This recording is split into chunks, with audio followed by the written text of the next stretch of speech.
আমাদের একটা সিদ্ধান্ত নিয়েছি আমরা আমাদের দলের বিগত পঞ্চায়েত নির্বাচনে শাসক গোষ্ঠী যেরকমভাবে গণদেবতাদের ভোট দিতে দেয়নি, তাদের ভোটাধিকার কেড়ে নিয়েছেন, প্রার্থী হতে দেননি, যারা প্রস্তাবক ওদের উপর আক্রমণ এনেছেন, তারপর প্রার্থীদের মারধর করা হয়েছে, ঘর ভেঙেছে, প্রচুর ইনজার্ড হয়েছে, মার্ডারও হয়েছে। এবং সিপিএমের একজন নেতাই তো মার্ডার হলো। তো আমরা এই ফার্স্ট এক্সারসাইজ এখানে লিমিটেড 60 জন ভোটাধিকার, 60 জন ভোট দেবেন রাজ্যসভার এমপির জন্য, এবং অঙ্কের নিরিখে সিপিএমের 10, কংগ্রেসের 3।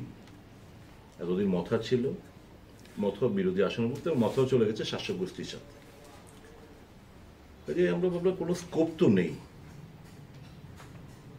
এই সমস্ত ফার্স্ট এক্সারসাইজে গিয়ে বিগত দিনের যে পঞ্চায়েত নির্বাচন যেভাবে প্রহসনে পরিণত করেছে, শাসক গোষ্ঠী বলবে গণতন্ত্রের জয় হয়েছে, এই রেজাল্টের আজকে বলবে এরা।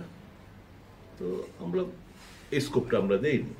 আমরা এ রাজ্যের মানুষের ভোটাধিকার কেড়ে নেওয়া হয়েছে, গণতন্ত্র আজকে পদদলিত, তারই প্রতিবাদে আমরা দল এবং আমাদের 3 জন বিধায়ক আমরা সিদ্ধান্ত নিয়েছি, আমাদের দলও সিদ্ধান্ত নিয়েছে যে এই ভোটদান থেকে আমরা বিরত থাকবো। আমরা ভোট বয়কট না, we have abstained ourselves from voting in protest against the tremendous atrocities or undemocratic attitude of the party in power. সুদীপবাবু, জিতেন্দ্রবাবু প্রতিক্রিয়া জানিয়েছেন যে আপনাদের এই সিদ্ধান্তের কারণে এটা কি আপনাদের কাছে ত্রিপুরার বিজেপি ভালো, কেন্দ্রের বিজেপি খারাপ কিনা এটা আপনারাই বলতে পারবেন, এই বিষয়ে কি বলবেন? এবং কেন্দ্রের কংগ্রেসের স্ট্যান্ড পয়েন্ট আর ত্রিপুরার কংগ্রেসের স্ট্যান্ড পয়েন্ট দুটো ক্লিয়ার করার জন্য উনি আবেদন করেছেন। আমাদের স্ট্যান্ড পয়েন্ট জিতেনবাবুকে ডিকটেট করতে হবে না, কিংবা অন্য কোনো পার্টিকে বলা শোভনীয় হয় না। কে লড়াইটা বিজেপির সাথে লড়াইটা চালাচ্ছে সারা দেশ জুড়ে সবাই জানে।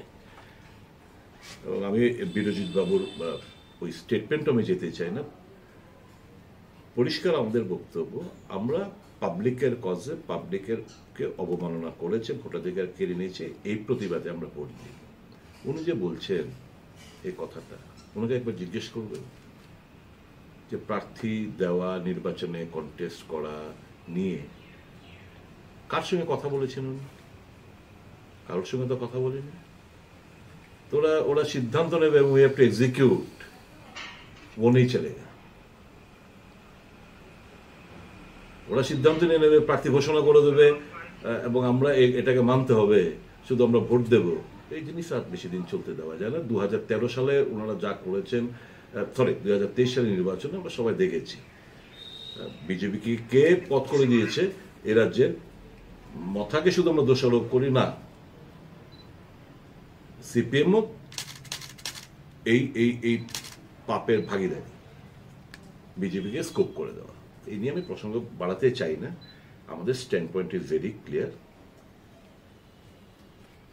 আম জনতার জন্য দল করা, আম জনতা ভোটাধিকার কেড়ে নিয়েছে, গণতন্ত্র পদদলিত, এর প্রতিবাদে কংগ্রেস দল সিদ্ধান্ত নিয়েছেন যে আমরা ভোটদান থেকে আমরা বিরত থাকবো, নিজেদেরকে অ্যাবস্টেন করবো। এ নিয়ে কে কি মন্তব্য করে আমাদের ভারী বয়ে আছে। ভবিষ্যতে রাজ্যে আপনাদের এই বামেদের সাথে যে মিত্রতাটা রয়েছে, ভবিষ্যতে কি থাকবে না? ইস্যু ভিত্তিক অনেক কিছু হতে পারে, এর মানে এই নয় যে নির্বাচনে একসঙ্গে লড়াই করতে হবে। ইস্যু ভিত্তিক ফ্যাসিবাদের বিরুদ্ধে আমাদের একসঙ্গে লড়াই আমরা করতেই পারি, বিভিন্ন ইস্যুতে আমরা সহমত পোষণ করতে পারি, একযোগে একসঙ্গে আমরা বন্ধ করতে পারি, মিছিল মিটিং করতে পারি, ফ্যাসিবাদের বিরুদ্ধে গণতন্ত্রকে পুনরুদ্ধারের লক্ষ্যে অবশ্যই করতে পারি। এর মানে এই নয় যে একযোগে আমাদের নির্বাচনে লড়াই করতে হবে।